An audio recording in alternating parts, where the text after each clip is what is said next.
Mirador Argentino. Producciones para televisión streaming presenta.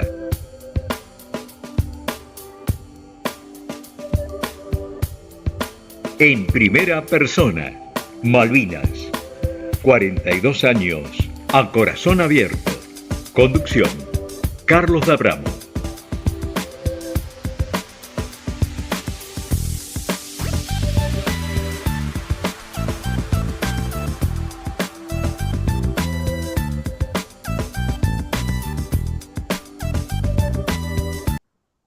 Bueno, nos encontramos en una nueva emisión de Malvinas, 42 años a corazón abierto, y hoy con un personaje, un veterano de la localidad de Colón, en la provincia de Entre Ríos. Mario, presentate. Bueno, mi nombre es Mario Enrique Baucher.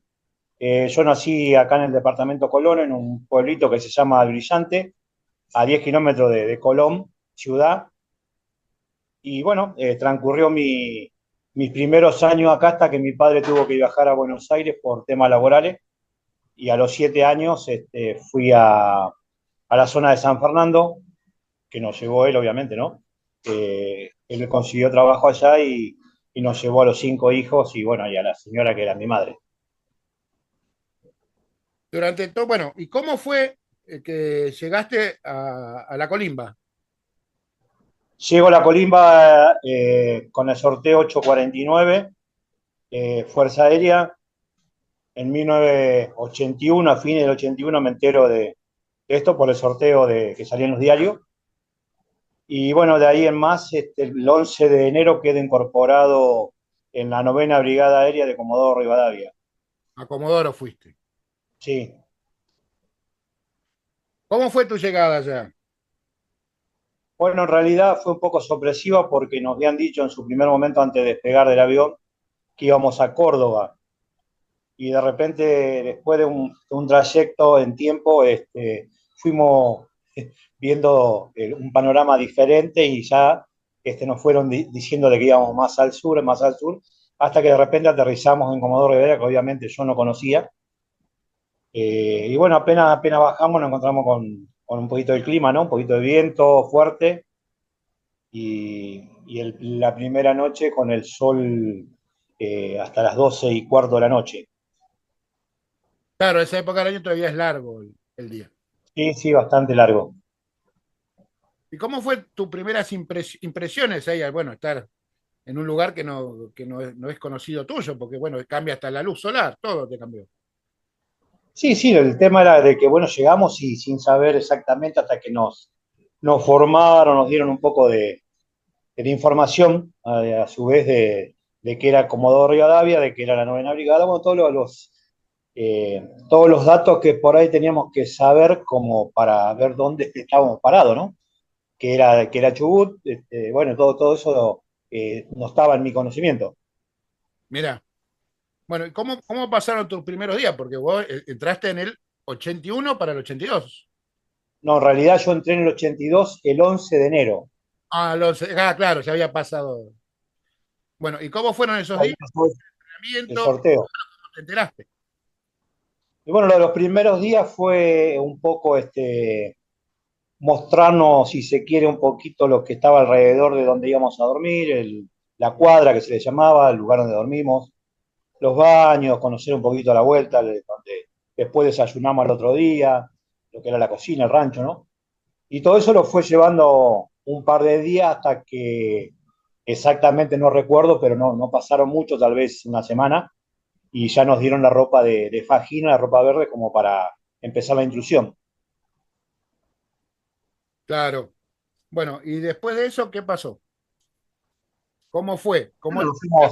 nos fuimos instruyendo con la experiencia de soldado nuevo, ¿no? Conociendo el campo, conociendo algún tipo de armamentos cortos, largos, qué es lo que hacía el arma, aprendimos cómo armarla, cómo desarmarla, todo ese tipo de cosas que para nosotros y nuestros compañeros anteriores o gente que estuvo antes que nosotros en la Colimba era normal, se hacía todos los años una referencia, o sea, yo mis amigos más grandes que habían hecho la Colimba antes me explicaban, ¿no? Me decían todo esto y bueno, yo después lo fui viviendo también, ¿no?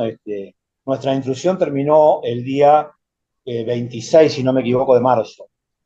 En todos esos días, bueno, conocimos el terreno, vimos un poco de, si se quiere, defensa personal, todo esto en el campo se hacía, ¿eh? Cuando digo el campo, es realmente el campo, se iba a varios metros de lo que donde estaba la compañía donde dormíamos y todo eso. Entonces, bueno, hacíamos orden cerrado, que era tener idea de cuál era nuestra situación, si estamos en el campo y cómo ubicarnos. Bueno, ¿cómo te enteraste que tenían que partir a Malvinas? Y esto en realidad fue como la mayoría de la gente. Nosotros fuimos a almorzar alrededor de 12 horas, el día 2 de abril, y vemos en la televisión que estaba en un informativo en ese momento, estaba prendido con el comedor, esa media hora que teníamos por ahí para comer entre todo el grupo que había, el gran grupo que había. Nos enteramos ahí, con la noticia del 2 de abril, próximamente 12:30 de la tarde, 12 horas.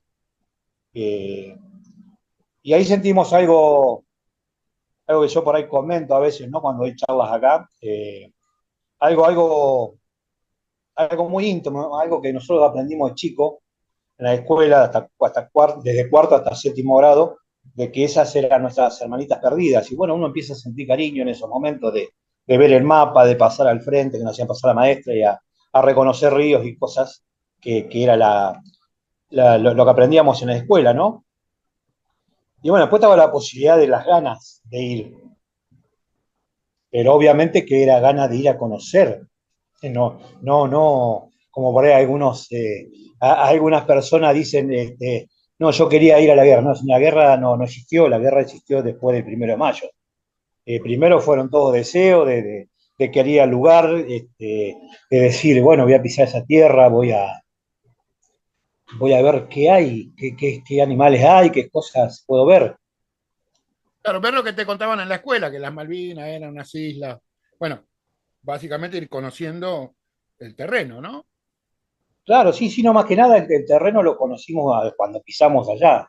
Si bien el sur tiene algunas partes similares, porque bueno, no tiene mucho lo que nosotros llamamos acá por ahí en la zona el yuyo, el verde del pasto, allá es mucho más seco, son matitas de pasto chicas.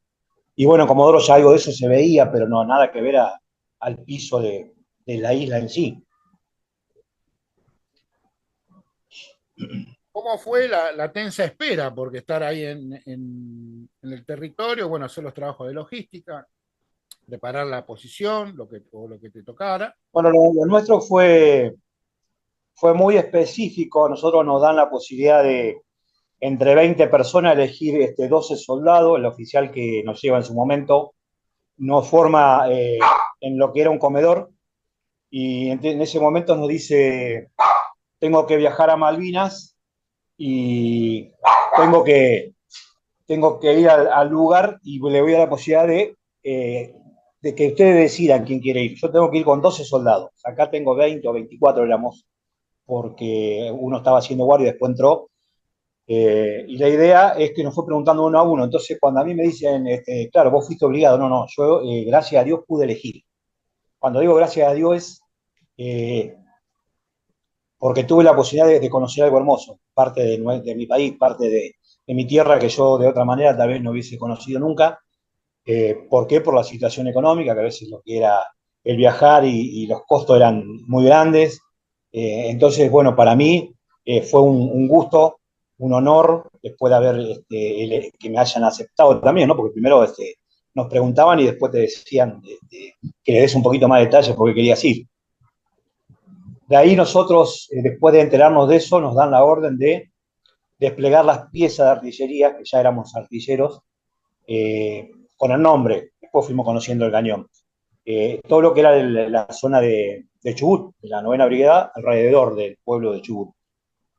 A los 2 días de desplegar todo, o a los 3 días, ya porque noche y día para nosotros eran horas, más o menos en 2 días, nos dan una contraorden que ya teníamos que viajar a Malvinas. Entonces, bueno, volvimos a llevar los cañones hacia lo que era la pista donde estaba dos Hércules 630, de los cuales fuimos transportados después. Cada Hércules llevaba tres piezas de 20 milímetros de artillería antiaérea, del Rheinmetall, y llevamos todo lo que nosotros tendríamos que usar, llámese munición, caja de municiones, todo, todo lo que infería el funcionamiento del cañón del 20 milímetros lo llevamos en los aviones. Nosotros nunca esperamos nada del continente, como otros grupos de soldados que sí tenían que esperar municiones o armamento o lo que fuese. Nosotros fuimos con esos dos aviones, el día 13 llegamos allá a primera hora, que serían 3:30 de la mañana, el primer Hércules que bajó, y dejamos todo así como llegamos, tiramos una manera de decir, ¿no? Porque fue arrojar las cosas lo más rápido posible, porque se llegó en horario nocturno muy oscuro, no se veía mucho, no se sabía mucho, posiblemente teníamos órdenes de, si sentíamos un disparo, disparar, porque podía haber grupos infiltrados. Todo eso fue el llegar a Malvinas, llegar a Puerto Argentino, que obviamente no sabíamos dónde estábamos hasta que no amaneció, ¿no? Claro, lógico, lógico. ¿Y después cómo fue? ¿Fueron distribuidas las baterías, me imagino, y ustedes, bueno, fueron a un lugar? ¿Dónde les tocó? En realidad nosotros tuvimos unos 4 o 5 días estirando, ensanchando la pista ahí en Puerto Argentino, con los planchones que había, unos planchones especiales que se enganchaban, y la pista se estiró varios metros para que pueda descender un avión y obviamente despegar uno al mismo tiempo, ¿no? Entonces, bueno, todo ese trabajo lo hicimos todos los artilleros, más algún soldado más que por ahí estaba libre, y que eso nos llevó 4 o 5 días hasta que nos dieron la orden de viajar en Chinook con las piezas nuestras colgadas en el helicóptero, 100 kilómetros aproximadamente, que era Darwin, la zona de Darwin. Obviamente hasta como para ahí te puedo llegar a decir, nosotros llegamos al lugar, llevamos las cosas, bajábamos las cosas y después nos enteramos bien dónde estábamos. Por eso fue que el despliegue de Puerto Argentino a Darwin nos llevó 2 días. O sea, una tarde, supongamos, y al otro día terminaron las otras tres piezas.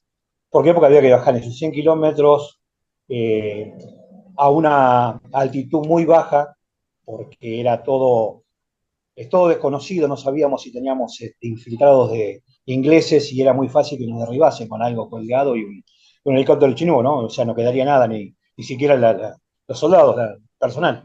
Claro, claro. Entonces todo eso llevaba un tiempo, no se iba a mucha velocidad, se trataba de controlar todo, que gracias a Dios, bueno, lo pudimos hacer, ¿no? El día ya 17 tuvimos las 6 piezas que después se desempeñaron en Darwin. Bueno, cuando ustedes montaban las piezas, ¿qué hablaban entre ustedes? ¿Qué pensaban? ¿Cómo era? ¿Cómo se sentían? ¿Cómo fueron? Porque esos días también es una espera. O sea, vos estás poniendo un arma. Sí, en realidad nosotros lo primero que empezamos fue a pisar la turba, a conocer la turba. Uy, mira esto, mira cómo tundí, o sea, ese tipo de cosas hablamos. ¿Por qué? Porque estábamos conociendo el terreno. Yo, si bien tenía ya, no sé, 12 años de haber escuchado de Malvinas o 10 años en las escuelas, pero nunca me imaginé lo que estaba pisando ni cómo sería realmente. Entonces, bueno, los primeros días hablamos de eso, de ubicar las piezas, nos llevó otros 2 días, ¿por qué? Porque había que tratar de cubrir lo que era el aeródromo de Darwin, donde estaban los Pucará, los aviones Pucará, dos Chinook y dos helicópteros Bell-12. Entonces nosotros teníamos que hacer la defensa, no solo el aeródromo, sino a la gente y a lo que sería el poblado, distribuido las 6 piezas. Y después, bueno, había 2 piezas de 35 milímetros de ejército ahí en Darwin. O sea, lo que nosotros hablamos primero era acomodar las cosas nuestras, que era la defensa y bueno, dónde íbamos a dormir, cómo fuimos llevando el tema de las carpas. Después la dividimos, a las carpas la hicimos más chica porque bueno, un carpón grande se veía muy claro como para ser bombardeado. Entonces se optó por achicar las carpas y vivir de a 2 o 3 piezas, que eran compuestas por 3 personas, ¿no? Su oficial y 2 soldados cada una. Ah, perfecto, perfecto. Bueno, cuando llega la orden de empezar a disparar los mismos, ¿no? Bueno, en realidad el día 24 nosotros hacemos los primeros disparos para probar bien las piezas. Cuando digo nosotros hablo lo primero el oficial y los suboficiales, ¿no? ¿Por qué? Porque los cañones nuestros tenían que tener una estabilidad donde si no estaba bien nivelado, la munición se podía trabar y explotar.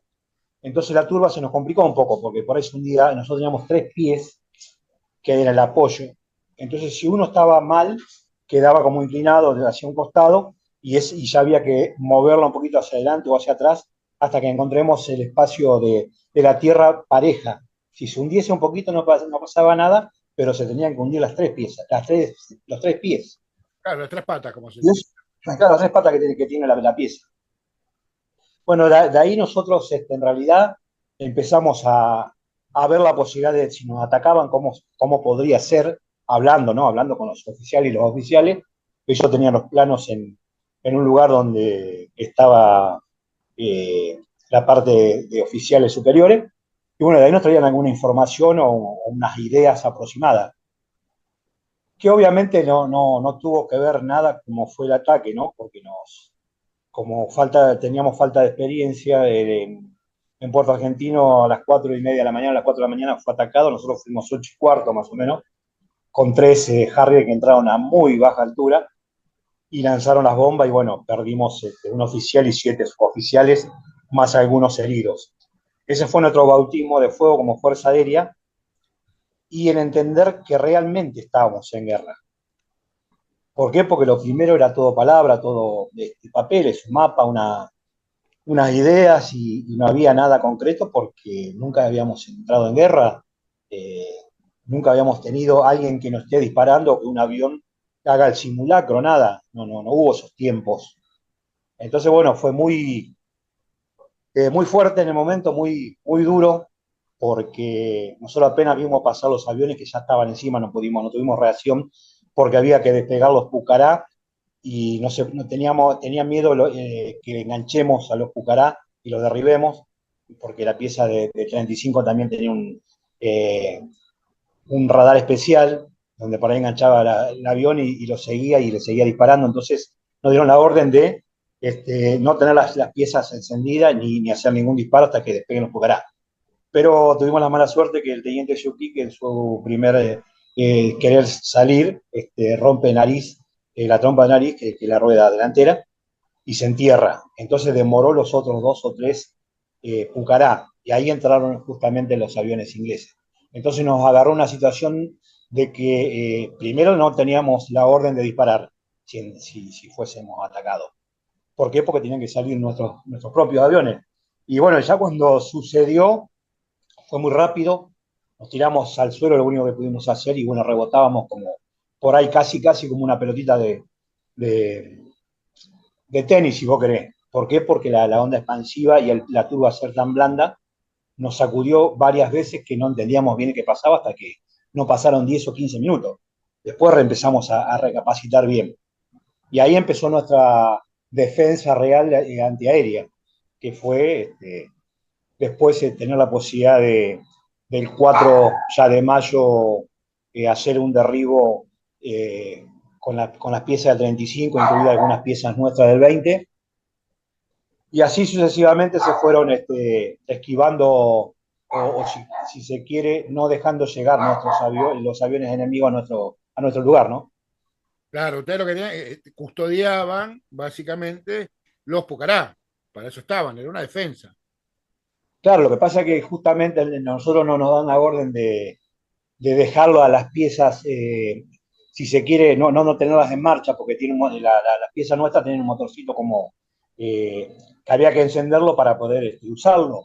Entonces el tema era que por ahí hacíamos un movimiento, la misma desesperación, a veces por la falta de experiencia que teníamos, por ahí hacíamos algún disparo a los nuestros mezclados. Entonces quedamos inhabilitados, si se quiere, en ese momento. Claro, claro, hasta activar todo el mecanismo, el sistema.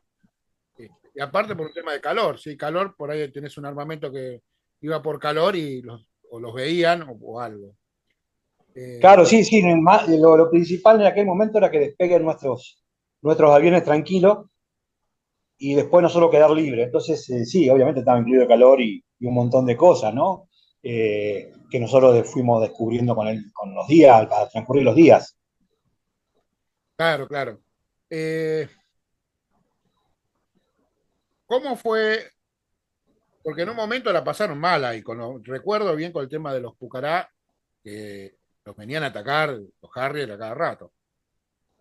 Claro, lo que pasa es que después nos dimos cuenta nosotros, se movieron los Pucará de ahí para posibles ataques que no encontrarlos. Se llevó a otro lugar donde fueron atacados por los comandos ingleses y la verdad que destruyeron varios. Pero nosotros ahí en Darwin quedaron tres, que fue señuelo para los ingleses, y los ingleses nunca supieron de que esos aviones no despegaban. Como algunos venían de Puerto Argentino, o del lugar donde lo habían llevado a las otras piezas, a las otras aeronaves, entonces ellos lo veían por ahí y nosotros después calculamos todo esto, ¿no? Que lo veían como ecos y como que ellos aterrizaban en el lugar donde estábamos. Entonces nos siguieron bombardeando naval y aeronaval también, ¿no? Claro, claro, exactamente. Sí, sí, o sea, a ver, avión que se rompía, trataban de canibalizarlo para tener repuestos para los otros. Básicamente era eso, pero lo dejaban armado.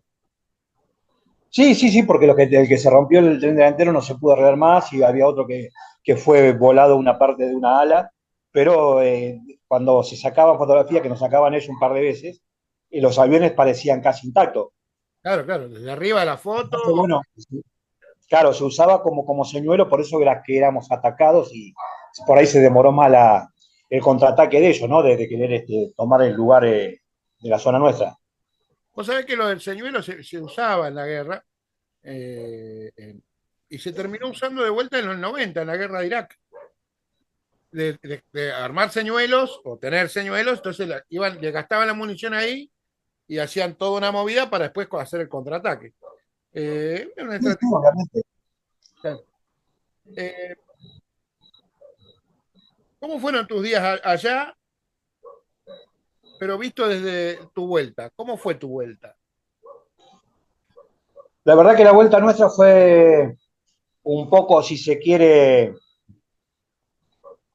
eh, nos escondieron un poco. Nosotros volvimos, primero fuimos prisioneros de guerra, 15 días tuvimos en total, en Malvinas, en la zona de Darwin, y en San Carlos tuvimos 10 días, después en un buque de Orleans Hull, 5 días hasta Montevideo, que era puerto neutral, y de ahí nos cruzaron a Río Santiago, donde de ahí, después de un par de horas, nos llevaron a la escuela de suboficiales de Seiza. Ahí nosotros tuvimos 2 días o 3 que nos engordaron, nos cambiaron el color de, si se quiere, un poco de la cara, nos limpiaron literalmente, nos purgaron, digamos, para hablarlo claro, y bueno, yo ahí pude ver a alguna parte de mi familia desde el 11 de enero que yo no veía a nadie y ya estábamos en 17 de junio. Claro, Y esa fue mi vuelta. Después de ahí volví a Comodoro. Pues en Comodoro juramos la bandera el 20 y nos dieron unos días de licencia. Tuvimos que volver a Comodoro y así tuvimos 2 licencias más. Y en realidad la primera baja a nosotros nos dieron el 1 de noviembre como baja de honor. Porque la Fuerza Aérea siempre se daba en diciembre, los últimos días, o ya en enero. Y después era en marzo los que quedaba que se renovaban los soldados, ¿no? La clase. Pero volver acá fue muy difícil. La posguerra nos trató muy mal.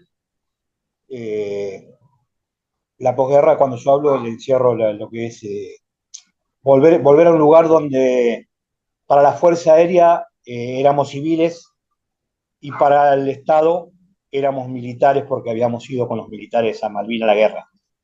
Entonces todo eso nos trajo mucha desidia, mucho olvido, mucho suicidio, y de ahí fue que en el caso mío particular, hablo de mí hoy, nos formamos en San Fernando los primeros grupos de veteranos, los primeros centros que se conformaron con los que eran Tigre, San Fernando, San Isidro y Vicente López, que era de esa zona norte, a la abreviatura de la agrupación, y de ahí empezamos la lucha, antes que nada por una salud, que la salud obviamente nos costó mucho, se nos empezaron a morir varios compañeros, a suicidar y nos juntamos más seguidos en Capital Federal para exigir, aunque sea una atención médica, fuese la que fuese. Bueno, y se consiguió PAMI con ese esfuerzo.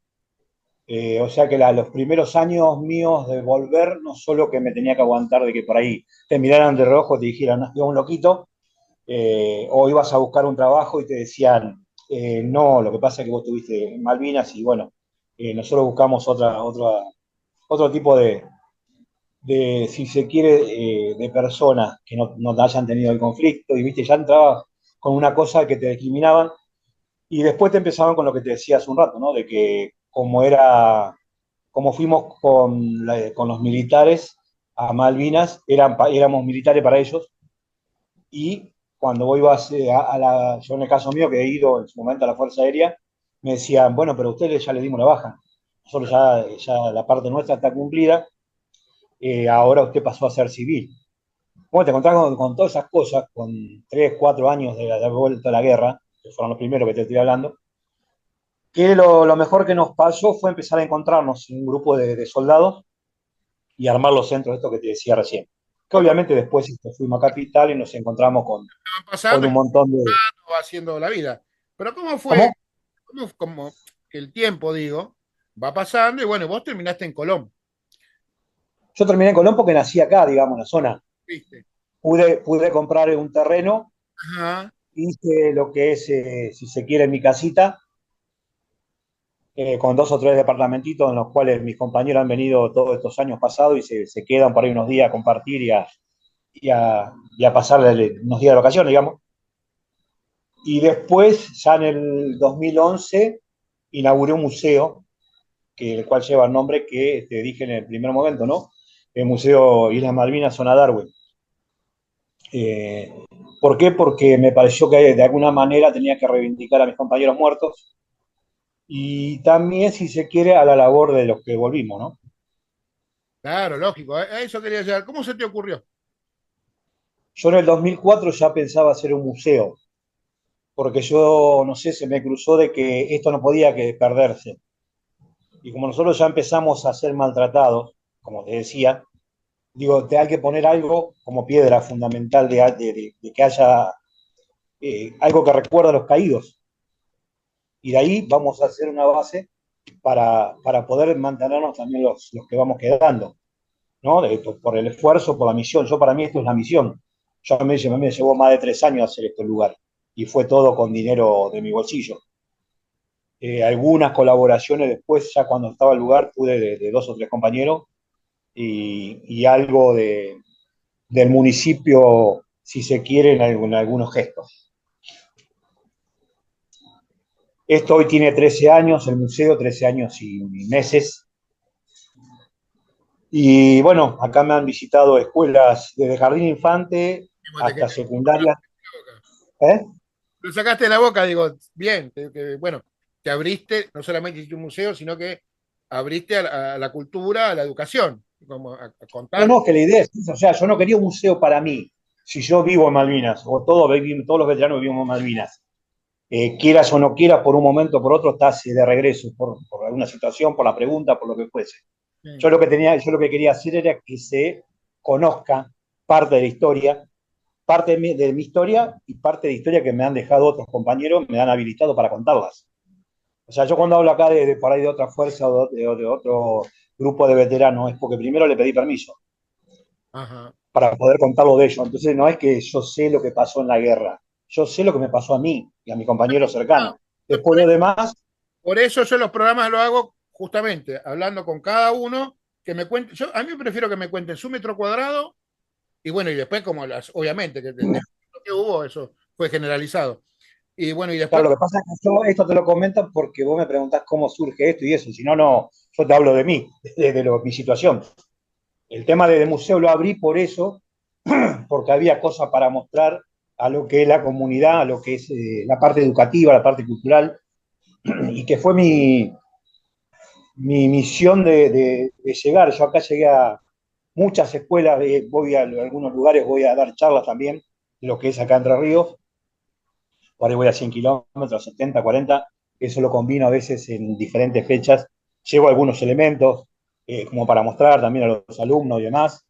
Esa es un poco mi misión después de volver de Malvinas, de pelear por los derechos de nuestros compañeros, obviamente que me incluye a mí eso, y llegar hoy a lo que es el museo, donde acá se encuentran un montón de elementos, hay parte de aviones que estuvieron en combate, hay parte de Mirage 3, hay parte de Canberra, hay otras partes del avión en sí, y bueno, después tenés ropa, tenés fotografía de época, eh, y la historia personal que yo la cuento acá.